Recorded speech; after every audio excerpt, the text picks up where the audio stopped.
చాలా అంటే ప్రభుత్వము పోలీస్ డిపార్ట్మెంట్ కి అప్పచెప్పేసింది. పోలీస్ డిపార్ట్మెంట్ విఫలమైందని చెప్పాలి. ఎందుకంటే ఇంత అత్యుత్సాహం ఎప్పుడు చూపించలేదు. వందల వేల మంది పోలీసులు ఎందుకు అసలు అమ్మవారి సేవ చేయడానికి ఎందుకు?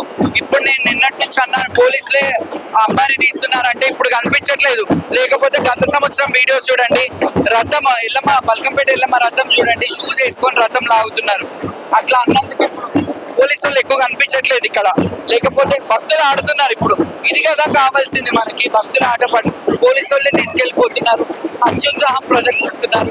కొంతమంది మా పిల్లల మీద చేయి చేసుకున్నారు, శివశక్తులను కొట్టినారు. ఇదంతా కరెక్ట్ కాదు. ప్రభుత్వం చూసుకోవాలి ఇది. మాట్లాడేటప్పుడు కూడా ప్రభుత్వాల గురించి మాట్లాడిండు కదా, అంటే అటు టీఆర్ఎస్ బెటర్ అనుకోవచ్చు, కాంగ్రెస్ బెటర్ అనుకోవచ్చు.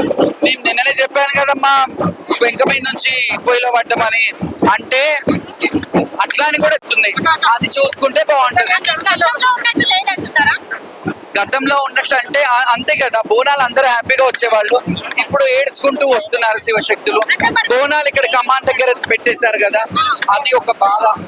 అంటే మీరు సస్పెన్స్ లో పెట్టారు అని కూడా అంటున్నారు కదా. అంటే అదే చేస్తాము, చూస్తా. అది మేము కమిటీని, దేవాలయాల కమిటీలో మిమ్మల్ని మెంబర్స్ గా తీసుకోవడానికి మాట్లాడతాము, చర్చిస్తాము. ఆల్ యాక్సెస్ కార్డ్స్ కూడా ఇస్తాము అని అన్నారు. అది కొంచెం క్వశ్చన్ మార్క్. నా రిక్వెస్ట్ ఏంటంటే ప్రభుత్వం అడగండి మీరు ఏమని, మీరు ఎలాంటి రియాక్షన్ తీసుకుంటున్నారు, వాళ్ళ యాక్షన్ కి మీరు ఎలా రియాక్ట్ అవుతున్నారని మీరు అడిగితే వాళ్ళు ఏం చెప్తారో అప్పుడు వింటే బాగుంటుంది.